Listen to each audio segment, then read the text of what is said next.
Hello. So today we are in Galatians chapter 5, verse 22 to 23.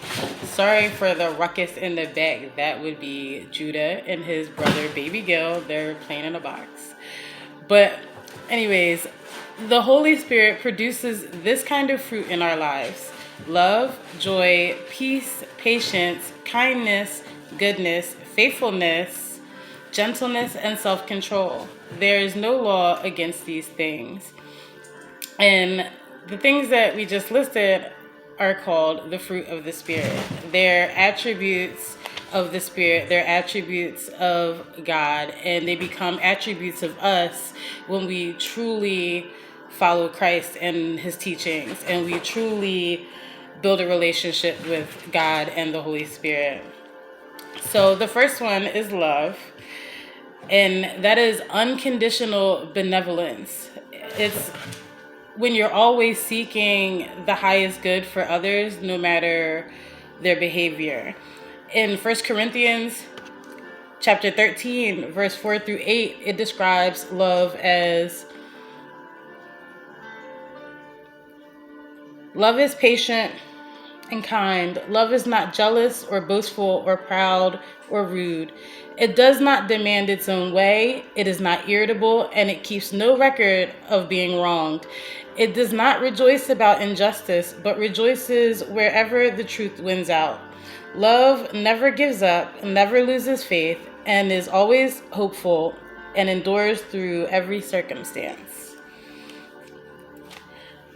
Next, we have joy. And joy is deeper than happiness because it's a joy in God. It's rooted in God. It comes directly from God. It's more serene. It's more stable. Whereas the happiness that we find in worldly things, they're built off of emotion. So when that emotion dies out, that feeling of happiness dies out. So like if money is your happiness, well, when you don't have any money, you're not going to be happy. If people are your happiness, when you're by yourself, you're not going to be happy. But joy and the joy in God remains because God doesn't go anywhere.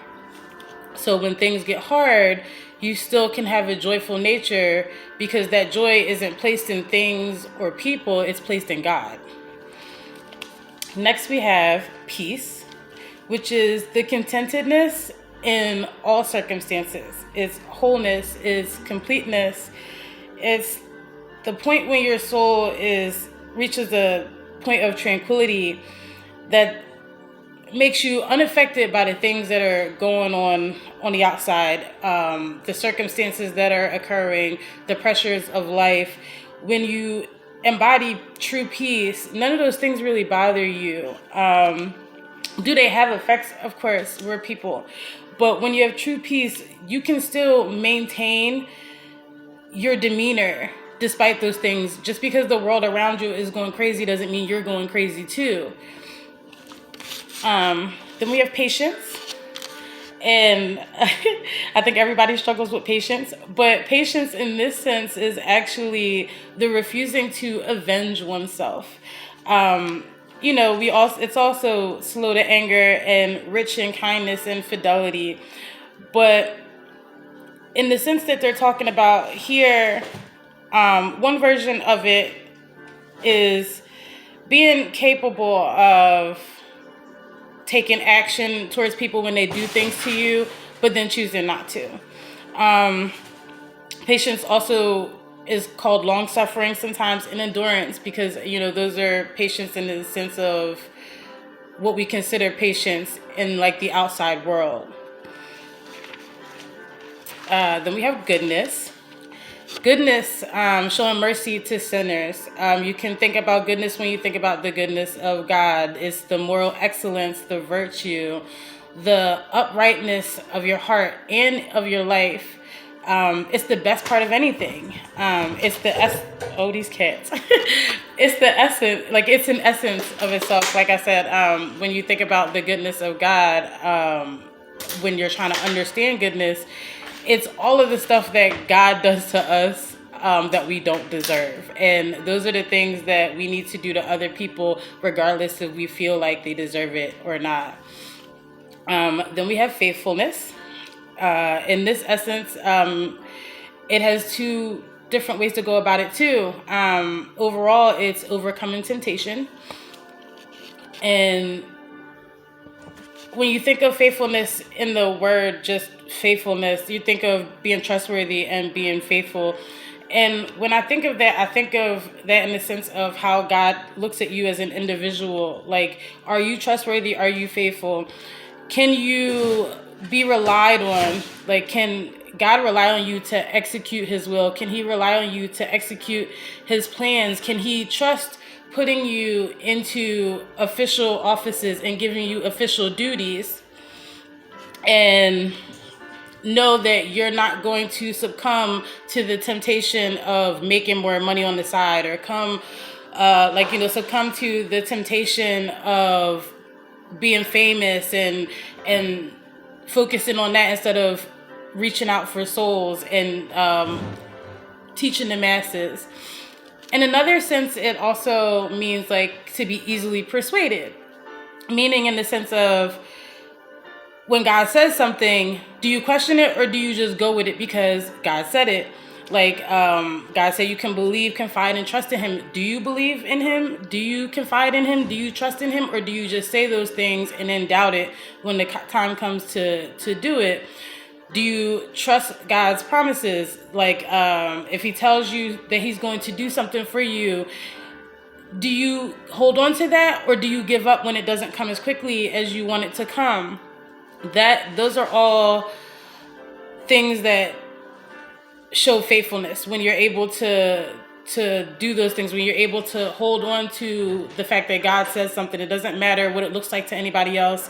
It doesn't matter if people think you look simple for continuing to do it. God said it. You believe God. That's your faithfulness. Then we move on to gentleness, which, it's nonviolence. It's a softer nature. It's something that's divine. Like, to be gentle is not in human nature. To be gentle is a divinely balanced virtue that really can only operate through faith. And that is because it's an even-tempered person. You become an even-tempered person. You become your spirit becomes balanced, and you can't do either one of those things by yourself. You need God to step in and intervene and do those for you. A lot of people think that when you're gentle, that's a sign of weakness. It's not. A person that is gentle, 9 times out of 10, they possess the quality to not be gentle. They just choose to be gentle. They choose to look past the wrongdoings of other people and not focus on them. They correct not only their faults, but they correct other people's faults in a non-harsh or violent fashion. And that person, when you have that even balanced spirit, you're able to rule your spirit despite what's going on around you, despite the actions of others.